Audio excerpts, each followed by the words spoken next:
গুমা block committee BPF দলৰ উদ্যোগত এই ফানবাৰী প্ৰাইমাৰীত আমাৰ বিপিএফ দলৰ কৰ্মী তথা ৰাইজসকলক লৈ পেলাই আমাৰ এটা মিটিং হ'ল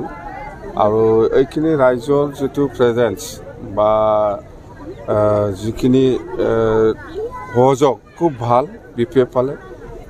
আৰু সকলো জাতি জনগোষ্ঠীয়ে আমাৰ বিপিএফক আজি সমৰ্থন কৰিবলৈ কাৰণে আগবাঢ়ি আহিছে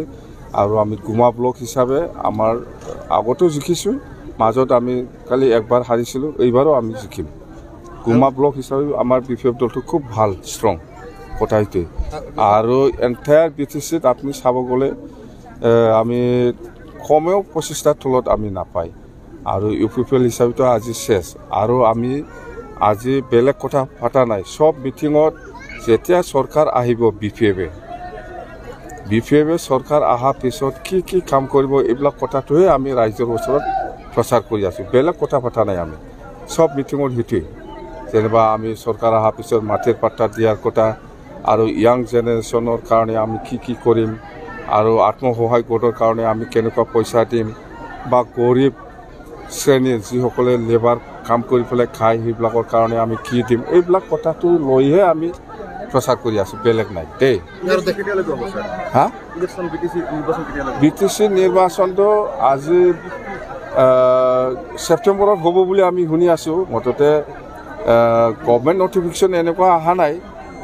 কেতিয়া হয় মুঠতে ছেপ্টেম্বৰত হ'ব বুলি আমি শুনি আছোঁ কথাটো নাই দায়িত্বটো কাম্পা আৰু আফচোচ প্ৰেচিডেঞ্চি যেতিয়াই লৈছিল প্ৰমোদ বড়ো আৰু হাগ্ৰামা মহিলাৰী একটা টেবুলত বহাই দিব লাগে আৰু মিত্ৰতা হ'ব লাগে এইবিলাক দায়িত্ব আফচোচ প্ৰেচিডেণ্ট ছেক্ৰেটাৰী আৰু কাম্পাই দায়িত্ব লৈছিল কিন্তু সিহঁতে পাৰা নাই আজিলৈকে কাৰো লগত আমি আলোচনা হোৱা নাই মিত্ৰতাও নকৰিব আৰু আপোনালোকে আজি চাওক বিপিএফে অকলে নিৰ্বাচন খেলিব বুলি কেতিয়াৰ পৰাই এনাউন্স কৰি আহিছে বিজেপিও সেইদিনা বিজেপিৰ প্ৰেচিডেণ্ট দিলীপ শইকীয়া ডাঙৰীয়াই আমি কাৰো লগত মিত্ৰতা নকৰিব বিজেপিয়ে 40টা সমষ্টিত মানে খেলিব বুলি কাৰো লগত মিত্ৰতা নকৰি পেলাই বিজেপিও কৈছে কিন্তু আজিৰ দিনলৈকে ইউপিপিএলে ক'ব পৰা নাই আমি অকলে নিৰ্বাচন খেলিব বুলি আজিৰ দিনত সাহস নাই ইউপিপিএলৰ কিন্তু বিজেপিয়ে কৈ ল'লে আমি অকলে নিৰ্বাচন খেলিম বিপিএফও কৈছে অকলে নিৰ্বাচন খেলিব কংগ্ৰেছো কৈছে অকলে নিৰ্বাচন খেলিব কিন্তু প্ৰমোদ বড়ো বা ইউপিপিএল দলে আজিৰ দিনত ক'বলৈ সাহস নাই বা কোৱা নাই তাৰমানে জিৰ' ইউপিপিএল জিৰ' এইকাৰণে ইহঁতে